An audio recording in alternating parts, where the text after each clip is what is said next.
hapon mga ka-farmers. Happy New Year mga ka-farmers. Happy harvest mga ka-farmers. Harvest na naman tayo ng sitaw mga ka-farmers.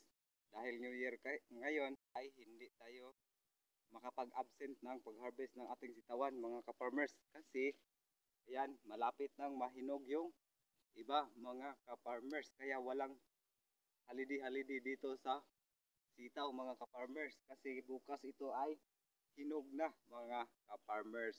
Bago tayo magpatuloy mga ka-farmers, magandang araw sa inyong lahat at God bless sa lahat ng nanonood sa aking YouTube channel mga ka-farmers. Ako po'y humihingi sa inyo na mag-subscribe na kayo sa aking channel at hit the notification bell para updated kayo sa aking pagpaparm mga ka-farmers tungkol sa pagtatanim at saka sa pagsasaka mga ka-farmers.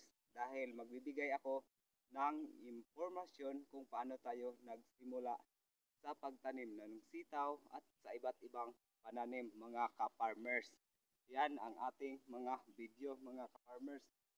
Ngayon ay patuloy pa rin tayong nag-harvest ng ating sitaw mga ka-farmers. Ito ay pang-pitong harvest na mga ka-farmers.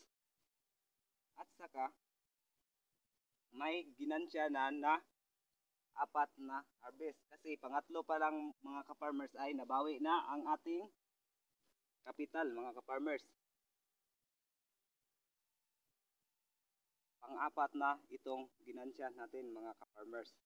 Ayan, at saka makikita natin ay mayroon pang maraming maliliit at saka patuloy pa rin itong magbibigay ng maraming bunga mga ka-farmers. Kasi kung makikita natin, ayan, malulusog pa ang kanilang mga bunga mga ka-farmers. Ayan yung kasama ko sa pag-harvest, si Mrs. mga ka-farmers. Happy New Year!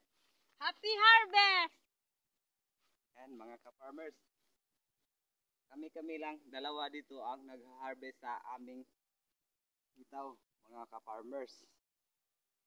Kaya hindi tayo nagkaroon ng malaking gastos mga ka-farmers, pati na sa pagtanim mga ka-farmers.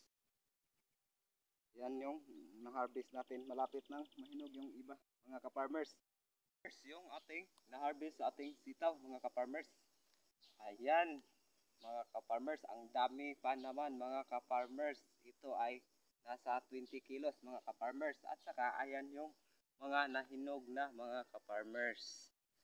Ayan lang mga ka-farmers ang ating sitaw. Sa okra naman tayo mga ka-farmers. Tara na. Dito na tayo sa ating okrahan mga ka-farmers. Magsusuot tayo ng glove mga ka-farmers kasi makati itong okra mga ka-farmers. Ayan, mag-umpisa na tayo mag-harvest ng ating okra mga ka-farmers. Hindi pa lahat namumunga mga ka-farmers. Dahil sa tagtuyo mga ka-farmers, hindi tayo nakapaglagay ng abono mga ka-farmers. Ayan, makikita natin mga ka-farmers. Ayan. Patuloy pa rin kaming nag-harvest. Ayan, makikita natin. Ayan.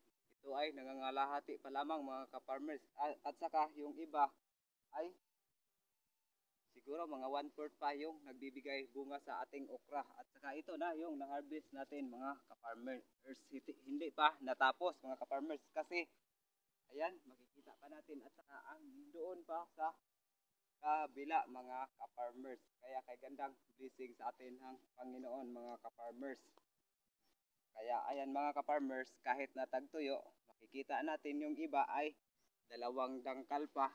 Ayan, makikita natin may bunga na. Ayan mga ka-farmers, yung ating okra mga ka-farmers. Kaya kay ganda ang okra pag magtanim tayo mga ka-farmers. Patuloy kayong manonood sa aking mga video mga ka-farmers sa pagbibigay ko ng impormasyon para sa inyong mga ka-farmers. God is good all the time. Please subscribe to our channel mga ka-farmers. God sa ating pagtutulungan mga ka-farmers. Kay gandang blessings yan mga ka-farmers. Kung lahat na na-harvest natin, sitaw at saka okra mga ka-farmers. At saka andun pa si Mrs. hindi pa natapos sa pag-harvest ng okra mga ka-farmers. Kaya blessing sa atin ng Panginoon kasi siya ang nag-aalaga at tayo naman ang nagtatanim. Siya ang nagbibigay buto sa atin mga ka-farmers. Siya ang nagbibigay ng lahat pati sa ating buhay. Kaya pasalamatan natin ang Panginoon mga ka-farmers. Happy New Year sa lahat ng mga nanonood sa video. Naway meron kayong matutunan mga ka-farmers ng mga tanim at saka sa pagsasaka. God bless.